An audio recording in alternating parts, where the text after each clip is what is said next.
Obviously this person right here who has this car probably doesn't live here. So as you can see that this car is for sale. Pradam, and you can take a look. So the question is, do I feel safe? Is Troieshchyna safe? What is going on, guys? So I'm here in Sky Mall, which is one of the most northern parts of Kyiv. We're almost at the edge of the Kyiv City and coming close to the Kyiv Oblast. And so I'm gonna take a taxi right now and I'm gonna go to one of the most remote neighborhoods of Kyiv. One of the most, I would say, some people even say kind of a rough neighborhood. Check it out, and it's called Troieshchyna. And we're gonna walk around, see what it's like, see how people live. I'm gonna tell you a little bit about this neighborhood, history, current conditions, problems, things like that. We're gonna do a little bit of discovering there.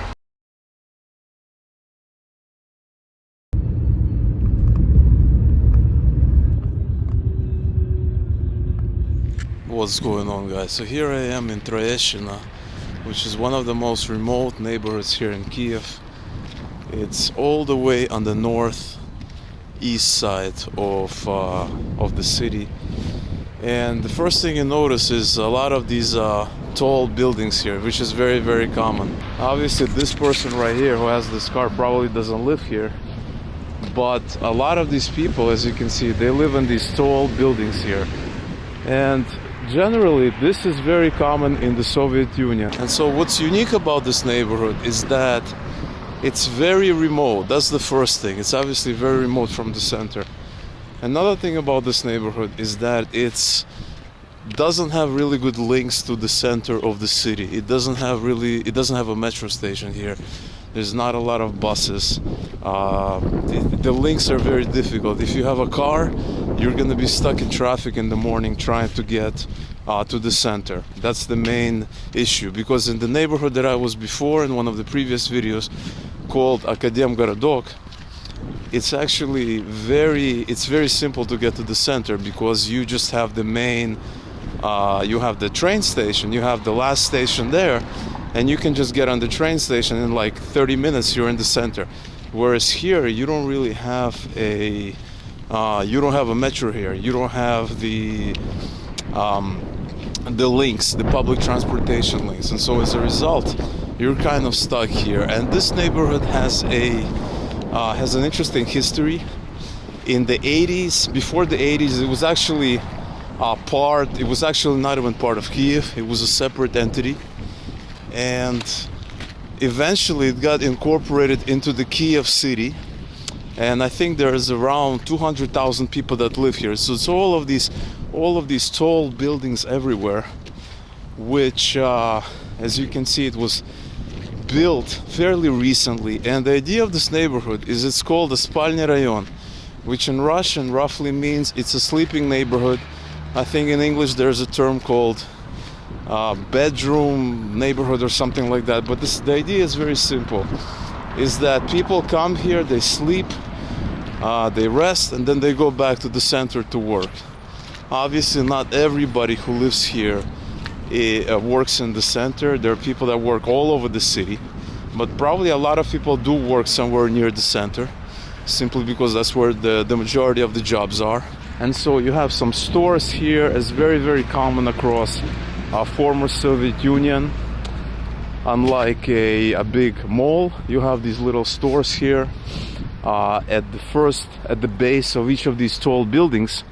But you also have a shopping center towards the end over there called Rayon, which actually means neighborhood. And that is kind of how it looks like. And so just like in the other neighborhood that we visited previously, you have kind of the main street over there. But then if you go deeper, you have the children's playground. You have parking in the middle, you have various streets here, and then you have these tall buildings, which were built fairly recently, because they don't look like the typical Soviet architecture.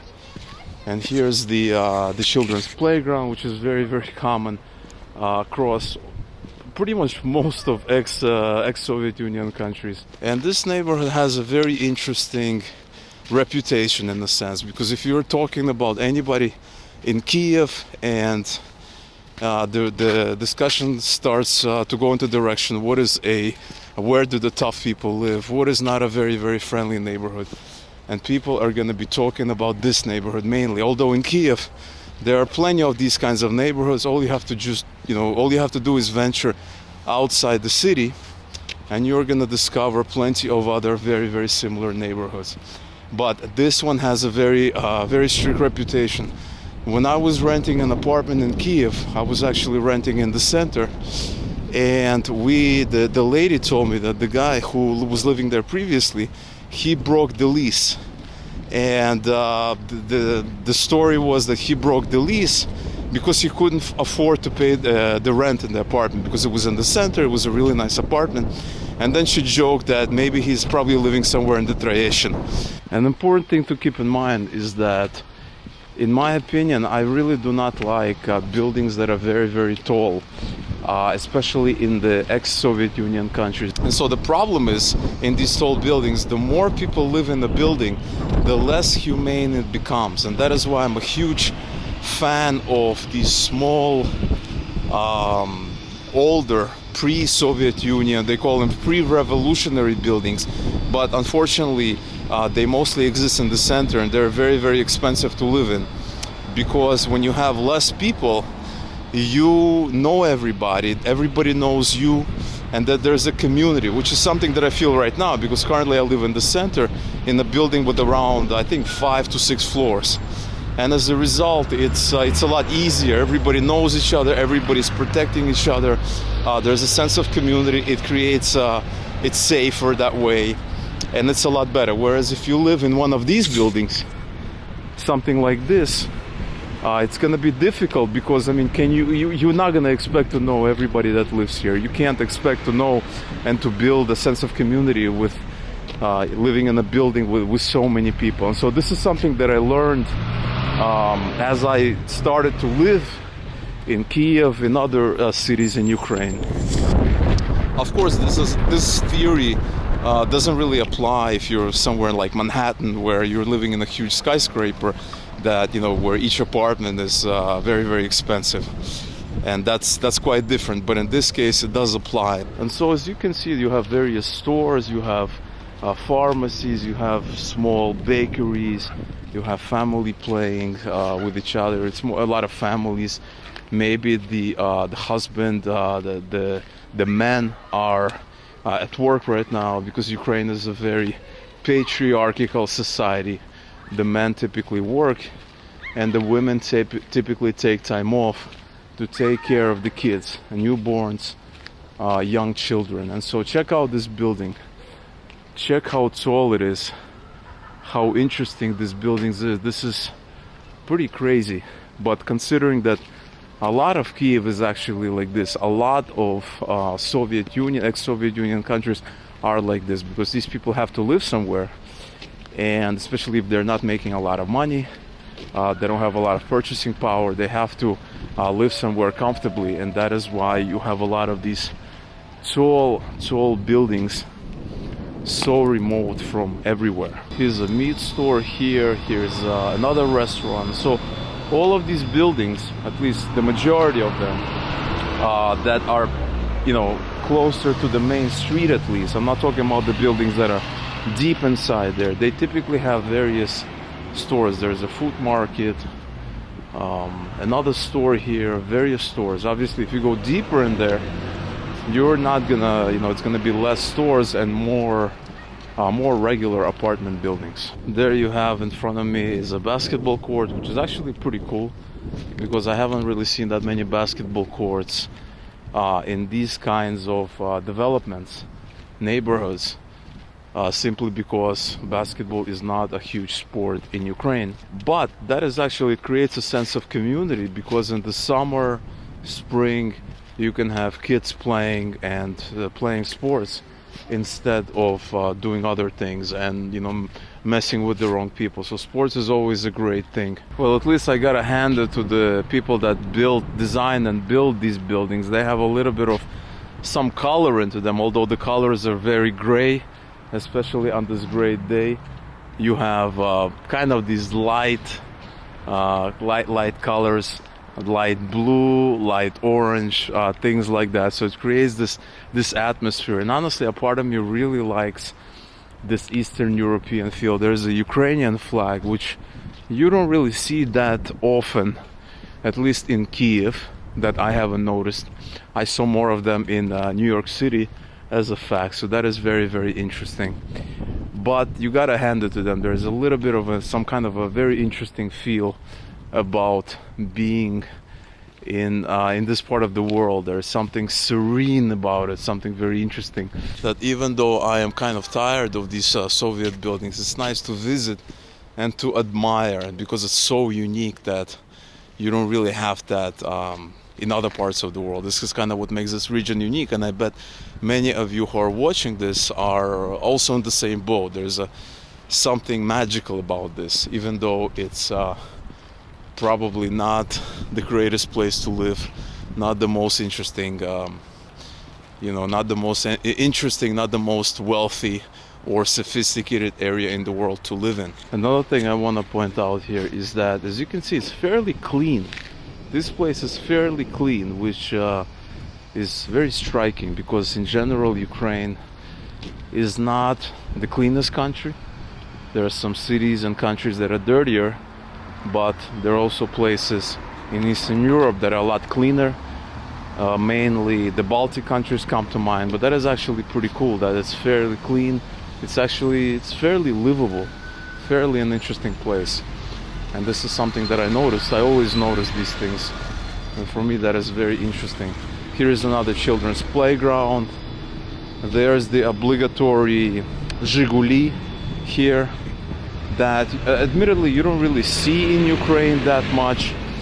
You see more of them in the eastern part of Ukraine, in other regions, but here's the typical Zhiguli. My father actually had this car when I was a kid, and so not this model but a different model, and so I am very sentimental about it in some ways. And so there you see one of the main shopping centers here called Rayon that we saw from the other side. You have Sельпо, you have various stores there that I guess is kind of the main one here in this neighborhood. You have a couple of other stores as well, and then you have the rest of this if you go deeper, you have these mainly these regular buildings where people will actually live. Behind me you see ATB store, which is a one of many stores. It's actually a set of stores. How do you say that in English? It's one store that has many of these stores around the city.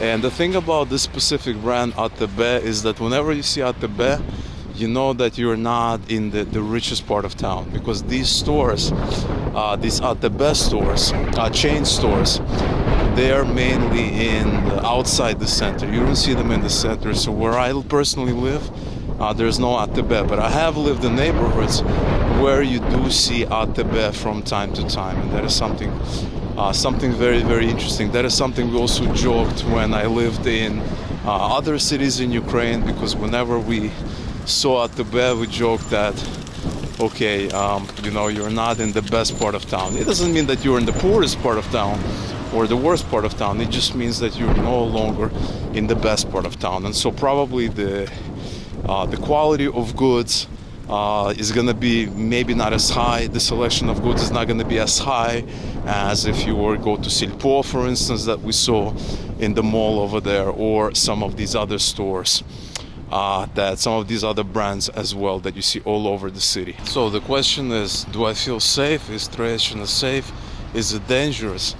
Well, I can tell you, if I was airdropped here without knowing where I am, if I was airdropped here from the sky blindfolded, I would think that I'm pretty much in any other ex-Soviet Union city, probably in a bigger city, outside the center. And so for me, this looks like any other neighborhood outside the center. And in Kiev, there are plenty of these kinds of neighborhoods, especially on the Livoberezhna, which is the right side of the city if you're looking at a map of Kiev, and that's called left coast, because the river of Dnieper flows from north to south. So if you flip the map around, you are gonna see that it's actually the left part. But anyway, if you're looking at the map, it's the right part. And so there's a lot of these neighborhoods. They're all over Soviet Union.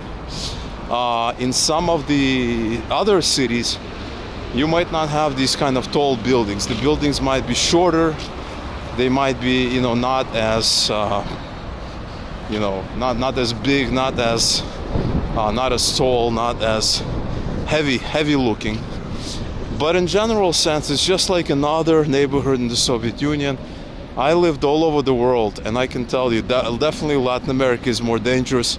Even New York City, where I lived for many years, has neighborhoods that feel a lot more dangerous than here. Even in places like Lithuania, there are some shady neighborhoods outside the center where you have people that are not in the best financial state, and that is something, you know, something to understand. But generally speaking, in my experience, Western Europe, US, Latin America is a lot more dangerous, at least perceived danger, than Eastern Europe. Eastern Europe, I feel you really have to be out there, really be looking for trouble. Whereas in other countries, trouble finds you without you even looking for it. But here in Eastern Europe, you really have to be looking for trouble if you want to find trouble. That is kind of my experience here. And so here's another children's playground, which is very common all over Soviet Union, except I think in the neighborhood that I was born in another city, we didn't have one of these, so we had to just play in other places. But in the distance, you see new buildings being built. You see the crane there. You see other neighborhoods, things like that. New affordable housing that's going to be cheaper than in the center. And that is the biggest advantage of living here, is that you don't really have to pay a lot of money. Now granted, I'm here during the day. Probably at night, in the evening, things are gonna be a little bit more seedier, a little bit more, there's some weird stuff gonna be happening, a little bit less secure, a little bit maybe more dangerous. But in general sense, you have regular people here, you have families, you have young people, couples, maybe that just have moved to Kyiv and trying to hit the ground running, trying to figure things out. Not everybody can afford to live in the center right away. And so a lot of people, they move here first or in some of the adjacent neighborhoods. And then they decide, okay, they get a job, they start making money. And then maybe in a year or two, they move from one of these places to another apartment. But I suppose one big advantage of living in one of these areas is that you're just walking distance to, like I said, an ATB, or you're walking distance to a shopping center, right? You don't need a car, you can just walk, buy whatever you need and go home. And this is something that I cannot say about myself, because in the center, as the case is in a lot of these ex-Soviet Union cities, you don't have these big malls in the center. They're mostly out, kind of outside the center or outside the city limits, things like that. So if I need to go to one of these big shopping centers, I typically have to take a car. I typically have to take a taxi, an Uber or something like that. We do have one big one in the center. It's called Gulliver, which is a very famous one, but it's not as big as some of these other ones. If you really want, do some really serious shopping, go to a big Ashan, which is another store. Then you really have to go outside the center. But these people, they just have a shopping mall right across the street, which is very, very convenient. You have a sports club here, which is actually pretty cool. Always a good thing to have a sports club. Maybe some MMA. Top training, fitness club, body style fitness club. So that is actually really cool. And here in the distance, you have a better look of some of the buildings being built. And I myself, I look at them and I just cringe at the thought in living in one of those buildings. And I say that as a local. So I just cringe at the thought because the idea is it's gonna be tough to live over there. And one thing I want to mention is that when I was younger, I loved this kind of Soviet stuff. I enjoyed it, but now it's very hard for me to live in one of these Soviet buildings, not just in this neighborhood, but pretty much in any neighborhood. Simply because it's just the neighborhood feel I like. You know, the apartments in these kind of neighborhoods, they have very short ceilings, very compact apartments, and I myself, I like something a little bit more spacious. And so this is kind of cool to walk around to see, but me personally, I am definitely over it. I want something a little bit different, but that has changed over the years, because in the beginning I had this nostalgic for Soviet Union and things like that, but now it's I don't really have that anymore. And so that is, I guess things change as the years go by. So here you have a school. It says welcome, where children can go and learn different things. Проводить набор на футбол от 5 лет means they're looking for people to play soccer from 5 years old. And what's interesting about it, it's actually written in Russian, which is very, very rare to have an official sign written in Russian. And what it means is that качественные поля и уютные залы, so everything is good, all these good things where you can give your kid to play football from 5 years old, which I think is awesome. You also have dances, different Latin American dances, European dances, which is all really cool, which I think is great that they're doing all of this. So I was just talking to a local resident, and he told me that this is actually the best neighborhood for in Kiev in terms of these sleeping neighborhoods. This is what he said. He had no complaints. He said that they have, bad elements all over. They have good and bad, but in general sense, it's one of the best neighborhoods. He had a smile on his face. He told me that he enjoys it here, and he had no complaints at all. And I was pretty surprised to hear that, because this neighborhood has such a negative reputation. And here you see английский для детей, which means English for children, and so looks like it's all ripped out, and so obviously there's probably a nice demand for that kind of knowledge. Here you have a place that fixes shoes, so maybe if you need the sole of your shoe to be reinforced, or you need something else to be done with your shoe, there's a place that can do it for you right here. And in front of us we have a very, very interesting car that is in a nice condition too. So as you can see, that this car is for sale. Продам, and you can take a look what it looks like inside. This looks like I don't even know what year it is. It's probably after the war. Не знаю. Я подумаю, да. Да не, на всякий случай запишите. So I just spoke to the friend of an owner. He says this car is for sale, and he told me they even have the papers that this car was owned by Zhukov, which was a general in World War II, which is pretty unique. I don't know if those are genuine or not, but that is pretty cool, pretty interesting car. So this car, he told me, is $3,500, which is an interesting price. And so there's a lot of interesting things you can find. The people seem really friendly. This person I talked to was very friendly, very open. Another man that I just talked to was telling me a little bit about this neighborhood. And the people seem really cool, really interesting. And so what are my final thoughts about this neighborhood, about kind of the people that I've seen, the living conditions, things like that? As far as I'm concerned, this is just another sleeper neighborhood. Sleeping neighborhood. It's called Spalny Rayon, Spalny Sleeping Rayon neighborhood. And it seems calm, it seems relaxed. I haven't seen a lot of very questionable things that I see a lot in places like New York City or Latin America. Doesn't seem that unpredictable, I would say, at all, because like I said, in Ukraine, and I would say mostly in Eastern Europe, you really have to be out there looking for trouble. It doesn't just come to you. That has been my experience traveling all over the world. So I really hope you enjoyed this little tour. Let me know in the comments below what you thought about it. Let me know what you thought about that car that we just saw. Let me know what you think about this whole environment. Would love to hear your thoughts. Hit the like on the video if you enjoyed it and you want to see other similar videos such as this one.